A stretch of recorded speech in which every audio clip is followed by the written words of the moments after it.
Këshilli Shqiptar i Medias zhvilloi një takim në Shkodër mbi temën e promovimit të etikës dhe vetë-rregullimit mediat lokale dhe sfida e dezinformimit. Në këtë takim u diskutua mbi përvojat, sfidat dhe nevojat e gazetarëve dhe aktorëve lokal në Shkodër sa i përket etikës profesionale, vetë-rregullimit dhe luftës kundër dezinformimit në media. Sfida më kryesore tani është çështja që vetë-rregullimi duhet bëhet gjithmonë më masiv, pra domethënë mediat duhet të kuptojnë rëndësinë që sa më shumë të mos ja lënë dorë qeverisë t'ua rregullojë, po themi, shprehjet e tyre, por duhet ta rregullojnë vetë. Sigurisht gazetar ka plot nga ata që nuk i respektojnë gjitha rregullat e etikës, bëjnë her pas here defekte, gabime që mund të rëndojnë, mund të cënojnë reputacionin e individëve të caktuar.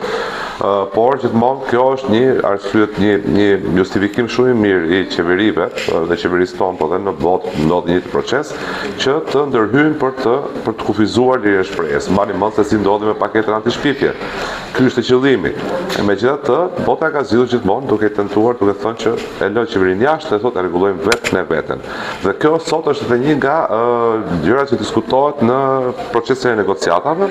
Është një nga aspektet për çështjet të lirisë shprehjes që Bashkimi Evropian synon të t'i thotë mediave shqiptare organizohuni dhe vetë rregullohuni se kjo është forma më e mirë. Ajo që synohet është që vetë rregullimi i medias, përveç se në Tiranë, ku ka një fokus të rëndësishëm, të zgjerohet edhe në qytete të tjera të mëdha si Shkodra. Kemi përpjekje të mira në Tiranë, por ne duam ta shtrim edhe në qytete të tjera dhe sidomos në qytetet në Shkodra, që është një nga qytetet më të rëndësishme të Shqipërisë, edhe Vlora është një nga targetet që kemi fokusuar ne në këto dy aktivitete të fundit dhe mendojmë që ta zgjerojmë pak pra gjeografinë e vetë rregullimit dhe të japim po themi ato çfarë ne dimë, çfarë kemi nga eksperjenca që kemi nga Tirana. Mediat online mbeten problemi më i madh sa i përket etikës dhe dezinformimit. Mediat online janë pak më problematike, qoftë edhe për arsye sepse janë të orientuara drejt marrjes së klikimeve të shpejta dhe e ulin cilësinë, bëjnë lajme her pas here më shumë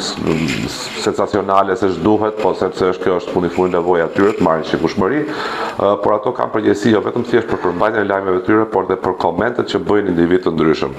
Qofshin këto kur janë komente direkt në faqe, qofshin edhe kur janë komente në rrjetet sociale. Pra mediat online kanë dhe detyrimin të moderojnë komentet, gjë që për shembull nuk është problemi i mediave audiovizive. Pas këtyre takimeve të zhvilluara me mediat në disa qytete të Shqipërisë, BE përmes projekteve të ndryshme do të mbështesë disa prej tyre në fuqizimin dhe zhvillimin e mëtejshëm, kjo me ndërmjetësimin edhe të Këshillit Shqiptar të Medias.